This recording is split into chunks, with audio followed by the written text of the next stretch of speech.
Dari kata-kata hufro, kata-kata lubang berarti tidak boleh meletakkan mayit di suatu bangunan. Loh, tapi kan baunya tidak keluar. Loh, tapi kan wis dibalsem di kayu apa ini? Kintaman itu? Cendana. Kan baunya tidak keluar. Kemudian aman dari hewan buas. Dimasukkan satu rumah gitu, dikasih kayu cendana semua. Akhirnya baunya tidak keluar. Gimana? Seperti Fir'aun itu. Fir'aun tuh masih ada kan sampai sekarang di Mesir.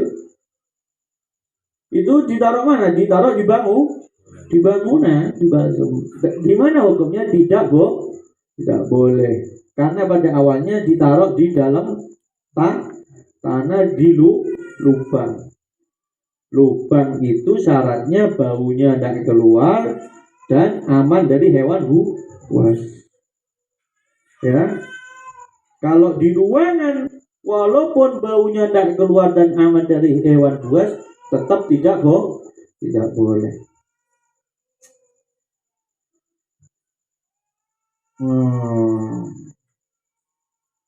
Kemudian kalau matinya di kapal, sedangkan kapalnya ini tidak ketahuan, kena badai, tidak ketahuan nyampe-nya kapan, radarnya hilang. Apalagi kapal dulu ya. Kapal dulu itu kadang kalau kelebihan muatan itu dalam beberapa kasus WG itu nanti diundi. Ini kalau beberapa 10 orang tidak turun mati semua. Diundi yang keluar namanya nyemplung ke laut.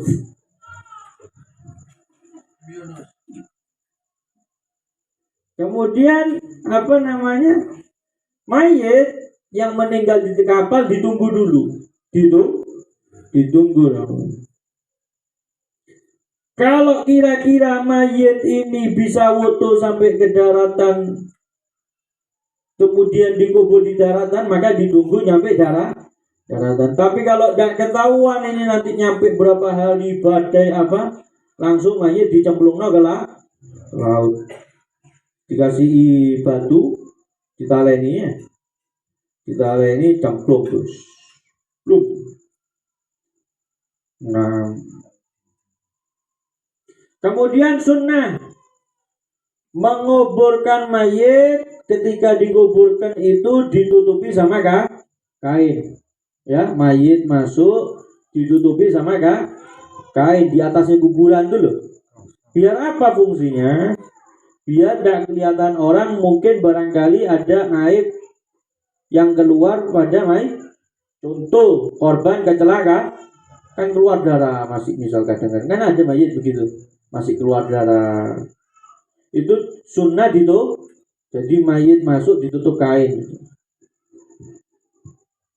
tikar yang kita tikar kadang-kadangnya.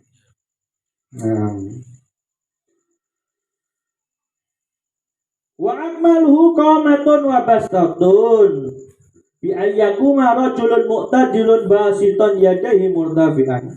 Paling sempurnanya kuburan itu tingginya adalah seukuran orang yang berdiri. Rata-rata warga tersebut, misalnya rata-rata orang Rogo Jambi tingginya 150 cm misalkan, 1,5 meter, anggap begitu. Kemudian ditambah murtafi'an yadaihi, bukan melambang ini mengangkat tangannya jadi tinggi badan plus plus tangan sampai tangannya sampai pergelangan sampai sampai telapak jari-jari tidak dihitung ya. Jadi kalau gali kubur seukuran orang tingginya orang Rogo Jambi kampung tersebut plus mengangkat tangannya, jari-jarinya tidak dihitung, berarti sampai sini ya. Di sini. Tinggal diukur kira-kira berapa senti itu jadi patokan sudah. Biasanya kalau para penggali kubur berapa hitungannya? sak pundak. Iya. Sak pundak toh. Iya. Kurang ya. Masuk sak pundak. Oh, berarti kurang sempurna. Yang paling sempurna seukuran orang berdiri plus mengangkat tangannya, jari-jarinya tidak dihitung. Nah, iya ya. Ngeduk nama itu rek.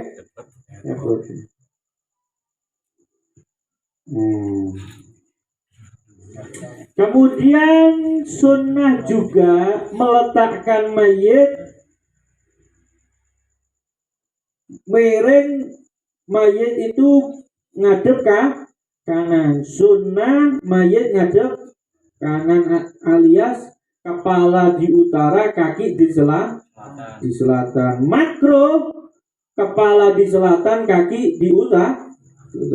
Ya. Sunnah kepala di utara, kaki di selatan, berarti ngadep ke kanan, berarti kan wajib ngadep kiblat kan. Ngadep kiblat itu wajib. Kepala di utara, kaki di selatan sunnah. Kepala di selatan, kaki di utara, berarti ngadep kiri kan? Itu makruh. Mari dikubur. Terus siji krosen klendi kuwi apa? Ndase nang kidul, sikile nang lor, klendi rebuk lan. Ya wis, gali lagi, enggak boleh. Tidak boleh digali, mau diputar enggak boleh. Nanti ada kasus-kasus yang mana mayit itu boleh digali lagi. Nah, kalau kasus gara-gara ketukar kepala di selatan, kaki di utara, tidak boleh digali. Kemudian yang wajibnya menguburkan yaitu yukhadduhu ala turab, meletakkan pipinya menempel pada makanya kalau ngubur, kalau pernah turun sampai itu tali-talinya kemudian dibuka, waktu dimiringkan ke kanan, pipinya nempel tanah.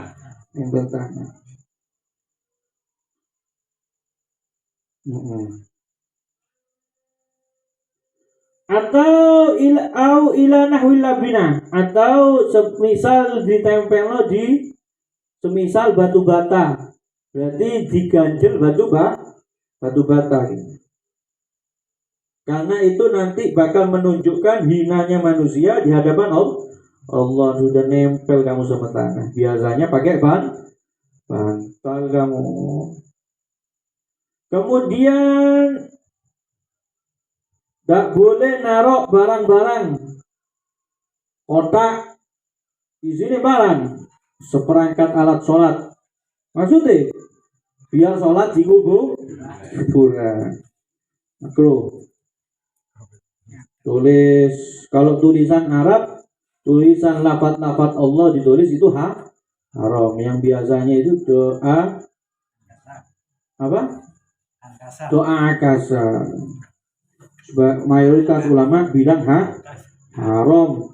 Tidak boleh lafaz Allah bakal kumpul sama najis. Tubuh kita ini kan dapat berapa hari kan dimakani binatang. Keluar darah, keluar nanah, irunge metu ulet, biasanya metu upil, lagi metu ulet, tak boleh. Oh tenang Ustaz, mayit jenazah saya tak bakal hancur.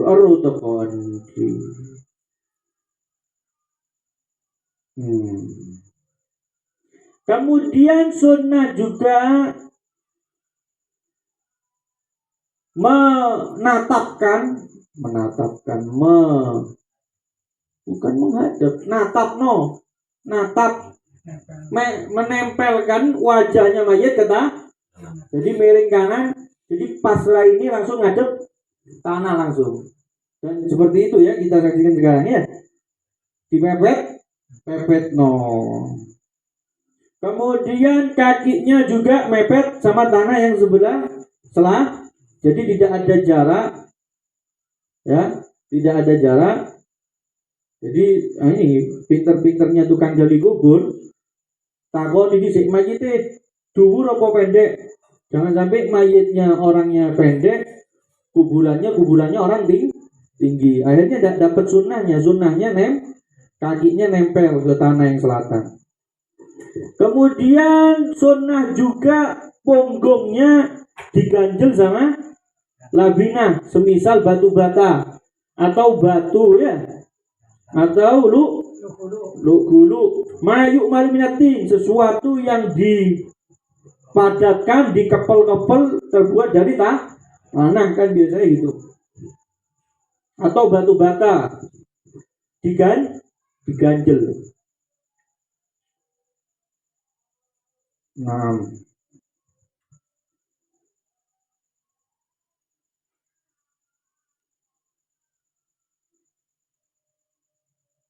wajib menghadapkan mayit ke kiblat.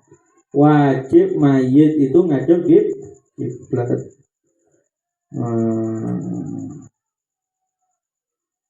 Tidak boleh mayit ngadep etan, ngadep lor, ngadep harus ngadep kulon.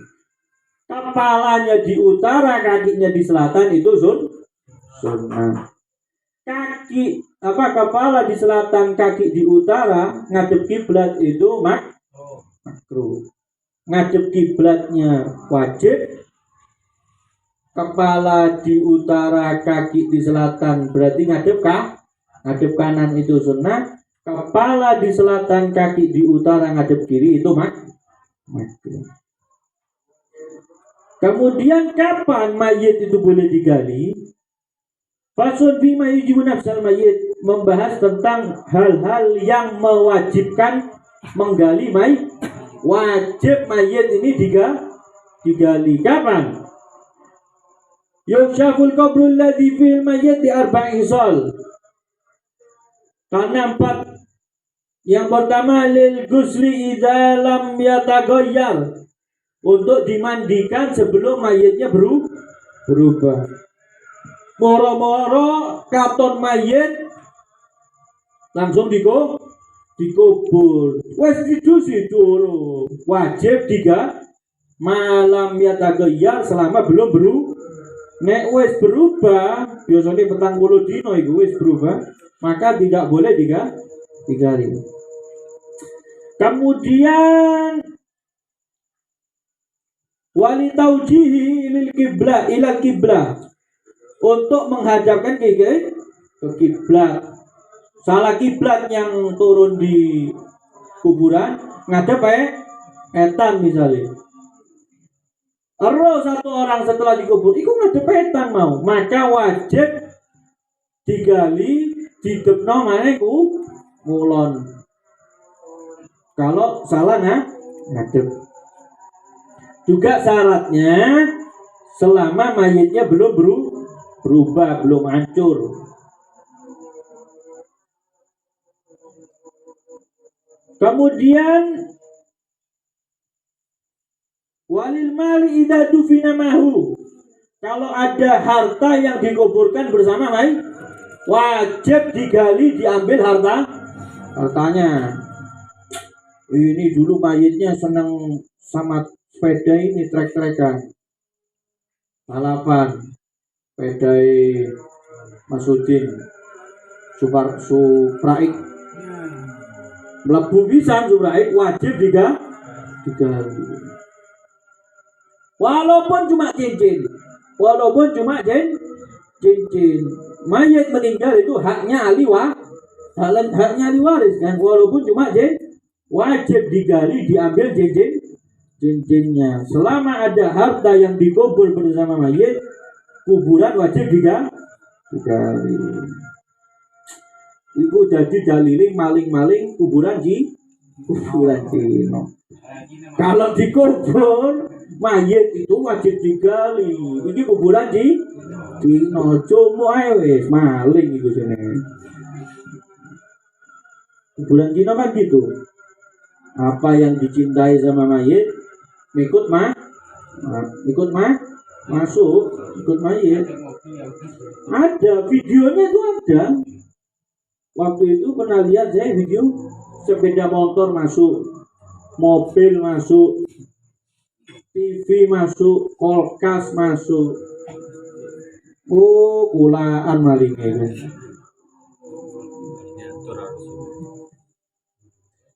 Kemudian wajib digali bagi jenazah perempuan jika dikubur masih ada janin. Masih ada janin wa amkanat hayatuhu dan dimungkinkan kehidupannya janin. Mati sudah hamil 6 bulan disebut janin kemarin.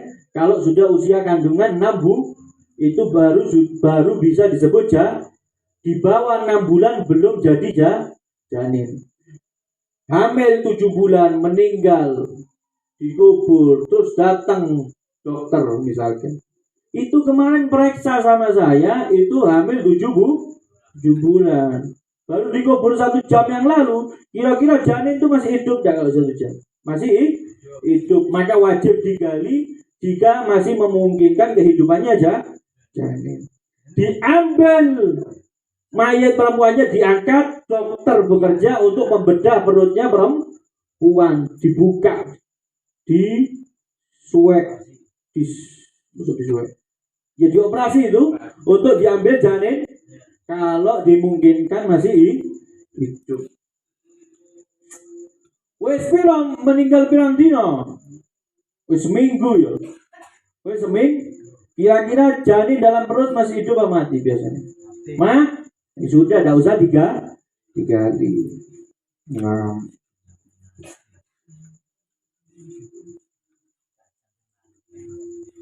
Satu jam mati. Oke. Kalau kambing katanya Mas Boris, tak jam akan mati. Minda mayat, di mana minda mayat? Dulu kuburannya di TPU. TPU tempat pemakaman umum. Dapat berapa tahun anaknya kaya, anaknya menjadi kaya, mau bikin pekuburan keluarga. Akhirnya bapaknya yang ada di TPU mau dipindahkan ke kuburan keluarga. Maka bagaimana hukumnya? Mayoritas ulama bilang hukumnya haram. Tapi ada satu pendapat ulama Malikiyah, pendapatnya salah satu penganut Imam Maliki, dan itu pendapat yang lemah, itu membolehkan minda mayit dengan beberapa syarat. Syarat yang pertama itu keadaannya mayit tidak merasa terhina. Contoh, sudah tinggal tulang belulang sudah. Yang kedua, tidak boleh selama proses pemindahan ada hal-hal yang tidak diinginkan. Contoh, waktu diangkat belungnya logor misalnya, gerigitnya gerigit. Kenapa gerigit? Coba jari-jarinya logor misalnya, atau isi perutnya keluar, ya, maka tidak boleh dipindah. Kemudian syarat yang ketiga, kalau memang di sana ada maslahat. Seperti apa maslahat? Takut biasanya di kuburan itu banjir, dan kalau banjir mayat keluar, terjadi itu. Atau di sana sudah banyak hewan buas. Nanti kalau lama-lama dimakan nanti bapak saya misalnya, maka boleh dipindah. Atau turja barakatul mauti mangkul. Atau memang diharapkan barokahnya yang dikuburkan. Misalkan terkenal orang soleh, mau ziarah malas kalau jauh, dipindah. Bukan kita yang ke kuburannya yang ke kita. Wong WPC kok. karepe wong duwe be mau ziarah males yang diziarahi pindah buringe omahe. Atau liutfana bain ahli, atau karena apa mau dikuburkan di komplek pemakaman keluarga. Ini menurut ulama, salah satu ulama Malikiyah. Beberapa ulama Malikiyah. Mayoritas ulama kita Syafi'i, kemudian Imam Abu Hanifah, kemudian Imam Ahmad bin Hanbal, haram, tidak boleh mindah mayit walaupun dengan alasan-alasan barusan. Penggusuran, Wib. Hah? Penggusuran untuk tol. ya, Wib. Benar ya. Autopsi nanti ada pembahasan secara khusus. Ada yang bilang boleh, ada yang bilang tidak, Bu. Autopsi. Apa autopsi? Periksa mayitnya ada bekas pemukulan, benda tumpul atau benda tajam. Itu nanti ada pembahasan, ada syarat-syarat kapan boleh digali untuk otopsi, kapan tidak boleh. Terakhir, wal isti'anatu arba'u usulin. Membahas tentang bab minta tolong. Kapan minta tolong itu boleh? Minta tolong. Mubahatun, ada mana hukumnya minta tolong itu, ada hukumnya mubah wa khilaful aula, makruhatun dan makruh, wa wajibatun dan wajibah dan wajib minta tolong. Yang boleh minta tolong kapan? Takribul ma. Iya, takribul ma, minta tolong untuk didekatkan air untuk wudu. Dulu kan tidak ada selang, pakai baskom, tidak ada jeding dulu, air susah kalau di sana. Minta tolong, Mas Mulis, ambilkan baskom itu, Mas Mulis, buat saya, Bu. Itu boleh. Wa khilaful aula ini kebalikannya sunnah. Misal kita sunnah melakukan sholat duha. Kita kan sunnah melakukan sholat duha. Kita tidak melakukan sunnah, jadi kita tidak melakukan sholat duha, itu hukumnya khilaful aula, bukan makruh ya, tapi khilaful aula. Menyalahi sesuatu yang paling utama. Apa? Ya sabbul ma ala nahwil mutawaddi, minta tolong sama orang nyilino banyu untuk wudu. Mas boleh silino banyu, saya mau wudu. Itu khilaful aula. Wal makruhatu liman yaksilu a'dha'ah. Makruh minta tolong untuk menggosokkan badannya, gosok wudu. Mas Mulis, aku habis wudu, Mas Mulis. Ayo gosokno raiku. Gosokku tanganku. Kayak bos-bos kayak di film-film. Tahu bos-bos? Datang sudah sama ajudannya yang bukakan bajunya. Set tinggal gini toh. Terus. Bandar-bandar narkoba gitu biasanya film-filmnya. El Patron, mafia baru nyampe oma sudah ada yang bukakan baju. Mau pakai sandal sudah ada yang nyepak Ini makruh, dan itu kita saksikan ya, orang-orang dulu mbak ini dan orang-orang alim masih ada banyak sekarang tidak mau dibantu ngangkat barang bawaan berat. Ada Habib Saklupa dari pasar bawa barang, muridnya, Bib, saya bawakan. Bib, ini tidak mau. Ini punyanya siapa? Punyanya sampean, Bib. Berarti siapa yang lebih berhak bawa? Ya sampean, Bib, yang ya sudah. Dan itu pernah dicontohkan Nabi Muhammad SAW. Jangan kepengin dibantu, bawa sendiri, kerja sendiri. Makruh minta bantuan orang semisal gosokkan anggota wudu. Wal wajibah, dan ada yang minta tolong yang wajib. Seperti apa? Hiyalil maridi indal azzi, ketika dia sakit tidak mampu untuk berwudu, minta tolong sama istrinya, minta tolong sama orang lain, santrinya misal, koncone, untuk gosokkan wudu. Saya mau wudu, habis diseka, diwuduin. Itu Kenapa kok wajib? Karena untuk Sholat lima waktu wajib. Wallahu a'lam mudah-mudahan manfaat barokah.